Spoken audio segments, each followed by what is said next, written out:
আসসালামু আলাইকুম। তোমরা যারা এইচএসসি পরীক্ষার্থী আছো তোমাদের জন্য ইংলিশ দ্বিতীয় পত্রের একটা গুরুত্বপূর্ণ টপিকস নিয়ে আমি আলোচনা করতেছি। গুরুত্বপূর্ণ একটা গ্রামার, যেই গ্রামারটায় তোমরা খুব অল্প পরিশ্রমেই 5 মার্কসের মধ্যে তোমরা 5 মার্কসেই পারচেজ করতে পারবা খুব সহজেই। সেই সহজভাবে সহজ ওয়ের রুলসগুলো দেখিয়ে দিচ্ছি। আমরা rules of special phrase oblique ওয়ার্ডসের রুলসগুলো আমরা দুইটা পার্টে ভাগ করে শেষ করে নিব। তারপর আমরা কিছু বোর্ড কোশ্চেন সলভ করব ইনশাল্লাহ। তাতে আমাদের সবগুলো সমাধান হয়ে যাবে। এখানে আমাদের rules of special phrase oblique ওয়ার্ডসের কোনো সমস্যা থাকবে না। তো এখানে কয়েকটা রুলস আছে, সেই রুলসগুলো নিয়ে আমি আলোচনা করতেছি। এখানে অলমোস্ট 20 থেকে 22টা রুলস আছে, সেই রুলসগুলো আমরা পড়ব। আর সবার প্রথমে যে কথাটা বলতে হয়, এখানে rules of special phrase oblique ওয়ার্ডসগুলো পারতে হইলে এই এই গ্রামারটা পারতে হলে তোমাদের শব্দের অর্থগুলো খুব ভালোভাবে জানতে হইবে।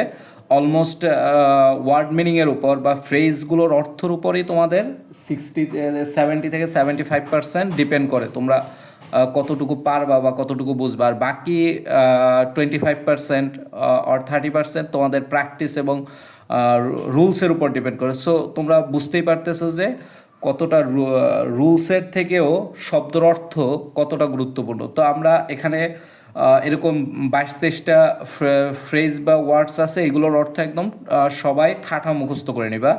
তো রুলস 1, প্রথম রুলসটা কি আছে? দেয়ার। দেয়ারের একটা অর্থ আছে। দেয়ারের অর্থ কোনো কিছু ছিল বা কোনো কিছু আছে। সেন্টেন্সটা যখন পাস্ট টেন্সে থাকবে দেয়ারযুক্ত সেন্টেন্সটা, তখন কোনো কিছু ছিল অর্থ দিবে, আর প্রেজেন্ট টেন্সে থাকলে কোনো কিছু আছে অর্থ দিবে। তো এখানে একটা জিনিস স্ট্রাকচারটাও আমরা সাথে সাথে পড়ে নিচ্ছি। দেয়ার প্লাস ভার্ব, তাহলে দেয়ারটা ভার্বের আগে, তার মানে সাবজেক্টের স্থানে। এই দেয়ারটা কোথায়? সাবজেক্টের স্থানে। যদি আমরা একটা ড্যাশ দেখি এই 2 নম্বর স্পেশাল ফ্রেজ বা ওয়ার্ডসে যদি আমরা সাবজেক্টের স্থানে ড্যাশ দেখি, তখন আমরা এই দেয়ারটা বসে কিনা অর্থ অনুসারে আমরা চেষ্টা করব এবং রুলস অনুসারে আমরা দেখব। দেয়ার অর্থ কোনো কিছু ছিল বা আছে। তো যখন খেয়াল করো ভার্বের পূর্বে ড্যাশ থাকবে তখন বসবে প্রথমে, দেয়ার বসতে পারে, ঠিক আছে। আর এটার কোনো কিছু ছিল বা কোনো কিছু আছে অর্থ দিবে। দেয়ার প্লাস ভার্ব, সেই ভার্বটা বি ভার্ব হইবে। আমরা জানি অক্সিলারি ভার্ব 4 প্রকার, সেই 4 প্রকারের এক প্রকার টু বি অক্সিলারি ভার্ব বা বি ভার্ব। যে বি ভার্ব আছে am, is, are, was, were. Even be verb না থাকলে লিভ ভার্ব থাকবে। তাহলে সোজা কথা, লিভ ভার্বটা যদি আমাদের থাকে, সেই লিভ ভার্বের প্রেজেন্ট ফর্ম থাকতে পারে, পাস্ট ফর্ম থাকতে পারে, ঠিক আছে। যে ফর্মেই থাকুক না কেন, লিভ ভার্ব আছে সেন্টেন্সে এবং এর আগে একটা ড্যাশ আছে, তাহলে আমাদের কোথাও তাকানোর দরকার নেই। আমরা দেয়ার বসাই দিলেই আমাদের অর্থ অনুসারে মিলে যাবে। তারপর আমরা অর্থ অনুসারে মিলিয়ে দেখব। তারপর নাউন অবলিক প্রোনাউন একটা বসবে, তারপর ডট ডট ডট, মানে তারপর বাকি অংশ। তো এখানে খেয়াল করো, আমরা যদি এরকম দেখি সেন্টেন্সটা, dash lived a king in a happy state. স্টেটের দুইটা অর্থ আছে, একটা হইল যে স্টেট অর্থ হইল যে রাজ্য, আবার স্টেট শব্দের অর্থ হইল যে অবস্থা। তো এখানে রাজ্য অর্থে ব্যবহৃত হইবে, অবস্থা অর্থে ব্যবহৃত হইবে না এই ওয়ার্ডটা। তো ড্যাশ লিভড এ কিং, এক রাজা বাস করতো, ইন এ হ্যাপি স্টেট, একটা সুখী রাজ্যে এক রাজা বাস করত। তাহলে সেই রাজাটা ছিল, একটা সুখী রাজ্যে এক রাজা ছিল, তাহলে কোনো কিছু ছিল বা আছে অর্থে দেয়ার বসে। সেখানে রাজা থাকতে পারে, একটা মসজিদ থাকতে পারে, একটা বিদ্যালয় থাকতে পারে। আবার আমি একটা প্রথমেই কথা বলছি, লিভ ভার্বটা যদি আমাদের সেন্টেন্সে থাকে তাহলে তার পূর্বে দেয়ার বসে। তাহলে এখানে there lived a king in a happy state. আশা করি সবাই বুঝতে পারছো। আবার আরেকটা উদাহরণ আমরা দেখতে পারি, ড্যাশ ইজ এ, এখানে আমি অ্যান্সারটাও দিয়েই দিছি। তারপর অ্যান্সারটা না, মানে না দেখে আমরা একটু করি। Dash is a post office, একটা পোস্ট অফিস আছে ইন আওয়ার ভিলেজ, আমাদের গ্রামে একটা পোস্ট অফিস আছে। তাহলে কোনো কিছু আছে বা ছিল অর্থে কি বসে? দেয়ার বসে। তাহলে এই দেয়ারের পর কি এখানে বিভার্ব আছে না, অ্যাম, ইজ, আর, ওয়াজ, ওয়ার। তাহলে there is a post office in our village, আমাদের গ্রামে একটা পোস্ট অফিস আছে। 2 নম্বর রুলসে আমরা কি বলছি, এখানে আমাদের কি বলছে? ইট। ইটের অর্থ ইহা। ইটের অর্থ কি? ইহা। এখানে একটা স্ট্রাকচার আমাদের একটু লক্ষ্য রাখতে হবে। যদি ইটের পর প্রথম স্ট্রাকচার ইট প্লাস ভার্ব, ইটের পর ভার্ব আসবে, তারপর প্লাস নাউন অবলিক প্রোনাউন, এই দুইটার একটা আসবে, প্লাস একটা রিলেটিভ প্রোনাউন। কি প্রোনাউন? Relative pronoun. এবার আসি রিলেটিভ প্রোনাউন কি। রিলেটিভ প্রোনাউন, ইন্টারগেটিভ প্রোনাউন আর রিলেটিভ প্রোনাউন অলমোস্ট চেহারা সেম, সবই সেম, কিন্তু ব্যবহারের উপর ডিপেন্ড করে। যদি দুই বা ততোধিক শব্দ বা দুই বা ততোধিক বাক্যাংশকে যদি যুক্ত করে, যেমন হু হুইজ দ্যাট, হুম হুজ, এগুলো দ্বারা যদি দুই বা ততোধিক বাক্যাংশকে যুক্ত করে তাহলে ওইটা রিলেটিভ প্রোনাউন। সেই রিলেটিভ প্রোনাউনের পর একটা ভার্ব বসবে প্লাস ডট ডট ডট, অনেক কিছু থাকতে পারে এরকম একটা, যেমন dash is I, dash is I, dash হই আমি, হু অ্যাম রেসপন্সিবল, যিনি দায়ী ফর দিস ডিড, এই কাজটার জন্য যিনি দায়ী। ঠিক আছে, তাহলে এখানে কি ইট ইজ আই, ইহা হই আমি, তাহলে ইহা অর্থে এখানে ইট বসবে। তারপরে এই প্রথম রুলসটা একটু ফলো করো, প্রথম রুলসটা একদম পুরোটাই কভার আপ করছে। প্রথমে ইট, তারপর ভার্ব, তারপর নাউন বা প্রোনাউন যে কোনো একটা আছে, আই একটা প্রোনাউন, তারপর হু রিলেটিভ প্রোনাউন, তারপর আবার ভার্ব, তারপর বাকি অংশ। তাহলে এই রুলসটা ফলো করছে। আমাদের যদি পরীক্ষায় রুলস না ওভাবে মনে থাকে তাহলে আমরা শব্দের অর্থের মাধ্যমে আমরা খুব সুন্দরভাবে করতে পারি যে ইহা হই আমি, ইট ইজ আই, ইহা হই আমি, who am responsible for this deed, যিনি এই কাজটার জন্য দায়ী। পরের একটা দ্বিতীয় নম্বর স্ট্রাকচার কি, ইতর প্রাণী, বস্তু, শিশু।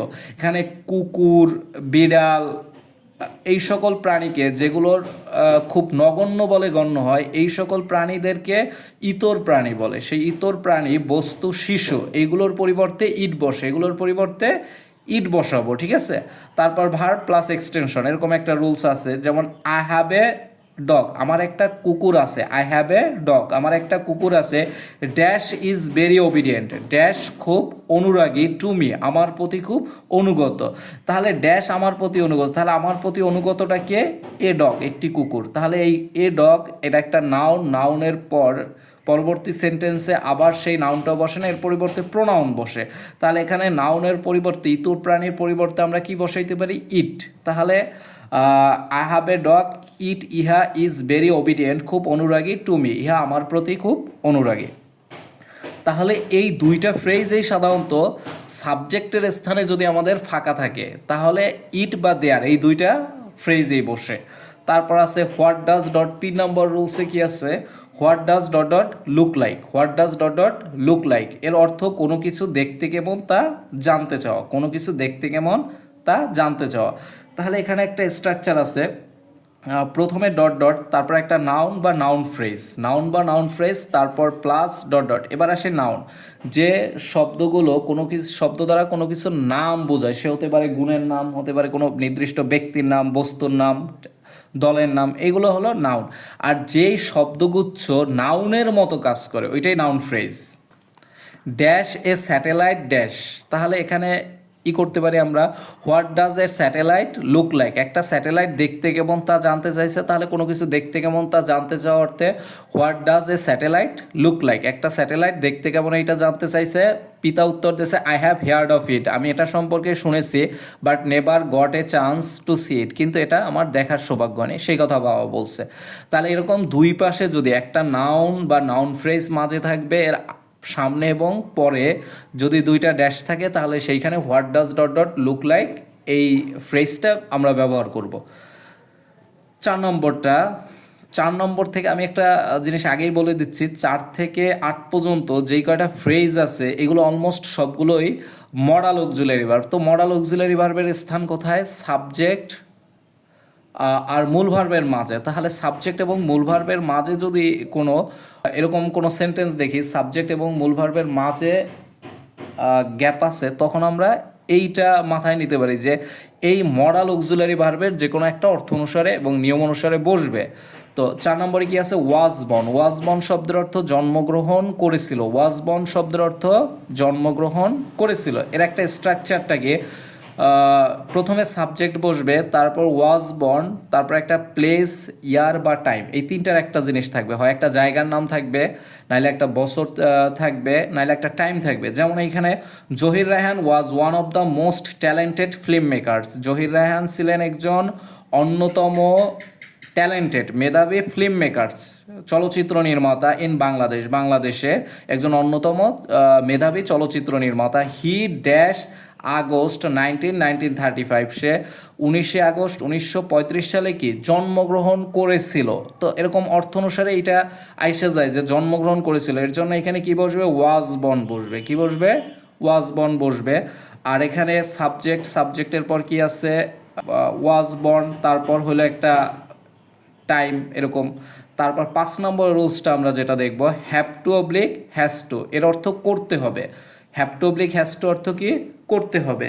তো এর একটা নিয়ম, subject plus have to oblique has to দুইটার একটা বসবে। যেখানে আমরা থার্ড পারসন সিঙ্গুলার নাম্বার দেখব সেখানে হ্যাজ টু বসবে, বাকি সকল ক্ষেত্রে হ্যাভ টু। তারপর একটা ভার্ব আসবে, সেই ভার্বটার প্রেজেন্ট ফর্ম। তো আমার এত কিছু কনসিডার করার দরকার হইবে না। তারপর ডট ডট ডট, যেমন Raju dash study hard, Raju dash, এখানে ড্যাশে হ্যাজ টু নাই, আমরা কিভাবে হ্যাজ টু বসে এটা আমরা দেখি। Raju dash study hard, Raju কঠোর পরিশ্রম, রাজু ড্যাশ কঠোর পরিশ্রম টু গেট নিতে বা পেতে complete preparation before the exam, এক্সামের পূর্বে রাজুকে কমপ্লিট প্রিপারেশন নিতে হইলে রাজুকে কি করতে হবে, কঠোর পড়াশোনা করতে হবে। তাহলে করতে হবে অর্থে হ্যাজ টু বা হ্যাভ টু বসে, যেহেতু Raju third person singular number এর জন্য হ্যাজ টু বসবে। পরেরটা রুল 6, হ্যাড বেটার। হ্যাড বেটারের অর্থ উচিত, হ্যাড বেটারের অর্থ উচিত। তো এই উচিত অর্থে হ্যাড বেটার বসে। হ্যাড বেটারের স্ট্রাকচার, প্রথমে সাবজেক্ট, তারপর হ্যাড বেটার আসবে, তারপর B1 ভার্বের প্রেজেন্ট ফর্ম ডট ডট। এখানে একটা উদাহরণ, আই ড্যাশ হায়ার এ রিক্সা, আমি একটা রিক্সা হায়ার করবো, ইটস অলরেডি টু লেট, এটা ইতিপূর্বে অধিক দেরি হয়ে গেছে, এরকম একটা বাক্য। তাহলে উই ড্যাশ হায়ার এ রিক্সা, আমাদের একটা রিক্সা হায়ার করা উচিত, যেহেতু আমাদের অলরেডি দেরি হয়ে গেছে। তাহলে উই হ্যাড বেটার, আমাদের উচিত হায়ার এ রিক্সা। তাহলে হায়ার এই ভার্বটার প্রেজেন্ট ফর্ম আছে, আর এটা সাবজেক্ট এবং মূল ভার্ব এই দুইটার মাঝে বসছে, তাহলে মডাল অক্সিলারি ভার্ব বসার কথা। তাহলে উই হ্যাড বেটার, আমাদের উচিত হায়ার এ রিক্সা, একটা রিক্সা হায়ার করা, ইটস অলরেডি টু লেট, এটা ইতিপূর্বে খুব দেরি হয়ে গেছে। তো আমরা পরে যেটা দেখব, উটরাদার। উটরাদার শব্দের অর্থ বরং, উটরাদার শব্দের অর্থ বরং। তো এখানে উটরাদারের একটা স্ট্রাকচার আছে, প্রথমে সাবজেক্ট, তারপর উটরাদার, তারপর B1 ভার্বের প্রেজেন্ট ফর্ম, তারপর প্লাস ডট ডট প্লাস, তারপর বাকি অংশ অন্য কিছু থাকতে পারে, প্লাস একটা দেন আসবে সেন্টেন্সের মাঝে, আবার প্লাস B1 ভার্বের present form plus dot dot dot. এখন একটা জিনিস মাথায় রাখবা সবাই, যদি সেন্টেন্সে দেন থাকে, যদি সেন্টেন্সের মধ্যে দেন থাকে এবং এটা সাবজেক্টের পরে খ্যাপ থাকে, ওই বাক্যে উটরাদার বসবে মাস্ট। এবং সেন্টেন্সের মাঝে একটা দেন আছে কিন্তু সাবজেক্টের পরে না, সাবজেক্টের আগে ড্যাশ আছে, তখন সেখানে বসবে নো সুনার হ্যাড। এটা একটু মাথায় রাখবা, তখন আরেকটু ইজি হয়ে যাবে। তো আই ড্যাশ স্লিপ, আমি ড্যাশ ঘুমাবো, দেন গো আউট সাইড, বাইরে যাওয়ার চেয়ে আমি বরং ঘুমাবো। তাহলে এখানে বরং কথাটা আসে, মানে আমি বাইরে যাওয়ার চেয়ে ঘুমানোটাকেই বেশি পছন্দ করতেছি, এর জন্য আই উড রাদার স্লিপ, আমি বরং ঘুমাবো, দেন গো আউটসাইড, বাইরে যাওয়ার চেয়ে। তারপর এখানে আরেকটা জিনিস, তবে আবার একটা কথা বলে নিচ্ছি, সব বাক্যেই যে দেন থাকতে হবে এরকম কোনো কথা নাই। এই বাক্যটায় যেমন একটা দেনের উপস্থিতি নাই, তারপর উটরাদার বসতে পারে। যেমন আই ড্যাশ গো আউট, আমি ড্যাশ বাইরে যাব ফর রিফ্রেশমেন্টের জন্য, তাহলে আমি বরং বাইরে যাব, আমি বরং বাইরে যাব ফর রিফ্রেশমেন্টের জন্য। 8 নম্বর রুলসটাই কি বলছে, ইউজড টু, অতীতের অভ্যস্ততা বোঝাতে। অতীতে আমি এই কাজটা করতাম, একটা কাজ অতীতে আমি সবসময় করতাম কিন্তু এখন আর করি না, বা অতীতে আমার এই অভ্যাসটা ছিল এখন আর নাই, এই অর্থে ইউজড টু বসে। অতীতের অভ্যস্ততা বোঝাতে ইউজড টু বসে। এটার স্ট্রাকচারটা হইবে প্রথমে সাবজেক্ট, তারপর ইউজড টু, তারপর B1 ভার্বের present form plus dot dot. যেমন এখানে আছে এভরিবডি ডিসলাইকড রাকিব, প্রত্যেকে রাকিবকে অপছন্দ করে, he dash do many harmful activities, তাহলে সে ক্ষতিকর জিনিস, তাহলে রাকিবকে অপছন্দ করতো, প্রত্যেকে অপছন্দ করতো, এখন আর কিন্তু করে না। যেহেতু করতো অতীতে, তাহলে সে অতীতে অনেক হার্মফুল কাজকর্ম মানে ক্ষতিকর কাজকর্ম করতে অভ্যস্ত ছিল। তাহলে এখানে হি ইউজ টু, সে অভ্যস্ত ছিল ডু মেনি হার্মফুল অ্যাক্টিভিটিস, এরকম অর্থে ব্যবহৃত হইবে। 9 নম্বরটা কি আছে, উডিও মাইন্ড। উডিও মাইন্ড শব্দের অর্থ কিছু মনে না করলে। উডিও মাইন্ড শব্দের অর্থ কিছু মনে না করলে। এখানে একটা কথা আছে, উডিও মাইন্ডের পর একটা সরাসরি ভার্ব আসবে, সেই ভার্বটার সাথে আইএনজি যুক্ত হইবে, সেই ভার্বটার সাথে আইএনজি যুক্ত হইবে, ইভেন প্লাস এক্সটেনশন ব্যবহৃত হইবে। তো এখানে একটা দেখতেছি, there is a foul smell in the room, রুমের মধ্যে অনেক নোংরা গন্ধ আসতেছে, dash opening the windows, dash opening the windows. তাহলে এখানে কি হইতে পারে, উডিও মাইন্ড, আপনি যদি কিছু না মনে করেন, ওপেনিং দ্য উইন্ডোজ, জানালাটি কি খুলতে পারি। তাহলে কিছু মনে না করলে অর্থে মানে যখন তোমার এটা সিনিয়র থাকবে বা অপরিচিত কেউ থাকবে, তখন আপনি যদি কিছু না মনে করেন, এই অর্থে ব্যবহৃত হবে। আর যখন সমবয়সী ফ্রেন্ড সার্কেল বা ছোট কেউ থাকলে তুমি কিছু না মনে করলে, এরকম অর্থে ব্যবহৃত হয় উডিও মাইন্ড। আশা করি এটা বুঝতে পারছো। এরপর rules 10, let alone. Let alone শব্দের অর্থ তো দূরের কথা। লেট অ্যালোন শব্দের অর্থ তো দূরের কথা। এর একটা স্ট্রাকচার হলো, দুটি নেগেটিভ সেন্টেন্স বা নাবোধক বাক্যকে, দুটি নেগেটিভ সেন্টেন্স বা নাবোধক বাক্যকে একসাথে বলার জন্য লেট অ্যালোন ব্যবহৃত। এখানে আছে যেমন হি ক্যান নট এক্সপেক্ট, সে আশা করতে পারে না বি গ্রেড, সে বি গ্রেড পরীক্ষা আশা করতে পারে না, dash a plus, A plus তার জন্য কি হইবে, তো দূরের কথা। তাহলে এর জন্য আমরা লেট অ্যালোন ইউজ করতে পারি, যে সে বি গ্রেড আশা করতে পারে না, তার জন্য B grade that's mean 50 marks পরীক্ষায় সে 50 মার্কসটাই আশা করতে পারে না, সে 18 প্লাস মানে 80 প্লাস 80 প্লাস মার্ক কীভাবে আশা করবে, এটা তার জন্য তো দূরের কথা, লেট অ্যালোন। তো এখানে একটা বিষয় আছে যে গ্যাপের আগে যদি কমা থাকে তাহলে লেট অ্যালোন বসে, গ্যাপের আগে যদি কমা থাকে সেক্ষেত্রে আমরা কি ইউজ করব, লেট অ্যালোন ইউজ করব। তো এখানে আরেকটা রুলস আমরা দেখি, রুলস 11-তে অ্যাজ ইফ বা অ্যাজ দো, এর অর্থ যেন। এই অ্যাজ ইফ বা অ্যাজ দো খুবই ইম্পর্টেন্ট, এটা আমাদের কমপ্লিটিং সেন্টেন্সেও আমাদের এইটার রুলস ব্যবহার করতে হয়, ইভেন আমাদের রাইট ফর্ম অফ ভার্বের জন্য আমাদের শিখতে হয়। তো সো আমরা একবার একটু শিখে নেওয়ার চেষ্টা করব। অ্যাজ ইফ বা অ্যাজ দো এর অর্থ যেন, এর স্ট্রাকচারটা কি, অ্যাজ ইফ বা অ্যাজ দো সাধারণত সেন্টেন্সের মাঝে বসে, যখন অ্যাজ ইফ বা অ্যাজ দোর আগের অংশ প্রথম অংশ প্রেজেন্ট টেন্সের হয়, অন্য অংশ তখন পাস্ট ইনডিফিনিট টেন্সের হইবে। অ্যাজ ইফ বা অ্যাজ দোর প্রথম অংশ প্রেজেন্ট টেন্সের ক্লোজ মানে বাক্য হইলে, অন্য অংশ পাস্ট ইনডিফিনিট টেন্সের ক্লোজ হয়। আবার একটা প্রথম অংশ যদি পাস্ট ইনডিফিনিট টেন্সের ক্লোজ হয়, অ্যাজ ইফ বা অ্যাজ দো মাঝে বসবে, পরের অংশ পাস্ট পারফেক্ট টেন্সের ক্লোজ হইবে। তো এখানে হি টক্স, সে কথা বলে, তাহলে একটা বাক্য হইতে হলে সাবজেক্ট ভার্ব এনাফ, বাকি অংশ থাকলেও হয়, না থাকলে সমস্যা নেই। হি টক্স, সে কথা বলে, তাহলে টক কথা বলা, এর past form talked, past participle ফর্মও টকড, আর subject third person singular number, এর জন্য ভার্বের শেষে এস বাই এর যুক্ত হয়েছে। দ্যাটস মিন এটা প্রেজেন্ট ইনডিফিনিট টেন্স, এটা প্রেজেন্ট ইনডিফিনিট টেন্স। যাই হোক, প্রেজেন্ট যে কোনো একটা টেন্সে থাকলেই পরের অংশ past indefinite, she knew everything, সে সব কিছু জানতো, নো এর পাস্ট ফর্ম নিউ, তাহলে সাবজেক্ট প্লাস মূল ভার্বের পাস্ট ফর্ম প্লাস বাকি অংশ, তাহলে এটা পাস্ট ইনডিফিনিট টেন্স। তাহলে এক অংশ পাস্ট প্রেজেন্ট টেন্সের হলে অন্য অংশ পাস্ট ইনডিফিনিট টেন্স, আর এটা অ্যাজ ইফ ব্যাজ দো দুইটাই একই অর্থ দিবে। তো এক্ষেত্রে আমাদের অপশনে যেটা থাকবে আমরা সেইটা ইউজ করব। শি টক, সে কথা বলেছিল, অ্যাজ ইফ যেন শি নিউ এভরিথিং, সে সব কিছু জানতো। সে টকড, সে কথা বলতো, টক পাস্ট ফর্ম, সাবজেক্ট প্লাস মূল ভার্বের পাস্ট ফর্ম, তাহলে অ্যাজ ইফ বা অ্যাজ দোর অন্য অংশ পাস্ট পারফেক্ট টেন্স হইবে। শি হ্যাড নোন এভরিথিং, তাহলে সাবজেক্ট প্লাস হ্যাড প্লাস মূল ভার্বে পাস্ট পার্টিসিপাল ফর্ম, তাহলে এটা পাস্ট ইনডিফিনিট টেন্স, অন্য অংশ পাস্ট পারফেক্ট টেন্স। তাহলে আমরা ওই অ্যাজ ইফ বা অ্যাজ দোর রুলসে মিলে, এই যে সেকেন্ড রুলসটা এর সাথে মিলে, তারপর আমরা একটু অর্থের সাথে মিলিয়ে পড়ি। শি টকড, সে কথা বলতো, অ্যাজ ইফ যেন শি হ্যাড নোন এভরিথিং, সে সব কিছু জানতো। 12 নম্বরটা লিস্ট অর্থ এই বই, লিস্ট অর্থ এই বই, এর স্ট্রাকচারটা গিয়ে, লিস্টের আগে ডট ডট মানে অনেক কিছু থাকতে পারে, অনেক একটা বাক্য থাকবে, অনেক কিছু বলতে একটা বাক্য থাকবে, তারপর লিস্ট, এই লিস্টের পর একটা সাবজেক্ট, লিস্টের পর একটা সাবজেক্ট নামবে, তারপর শুড বা মাইট দুইটার একটা মডাল অক্সিলারি ভার্ব বসবে, তারপর প্লাস B1 ভার্বের প্রেজেন্ট ফর্ম প্লাস এক্সটেনশন। আর লেস্ট অর্থ এই ভয়ে বা পাশে না ভয়ে, যে পিছু ভয়ের জন্য আমরা এই কাজটা করি, এরকম একটা বোঝায়। যেমন he climbed up a tree, সে একটা গাছে চড়েছিল, dash the bear might attack him, বালকটি তাকে আক্রমণ করবে এই ভয়ে সে কি করছিল, একটা গাছে চড়ছিল। এর জন্য এখানে আমরা লিস্ট ইউজ করতে পারি, he climbed up a tree lest the bear might attack him. আপাতত এখান থেকে 50% আমরা কমপ্লিট করলাম, বাকি 50% আমরা অন্য আরেকটা ভিডিওতে রুলসগুলো দেখে নেব। আল্লাহ হাফেজ।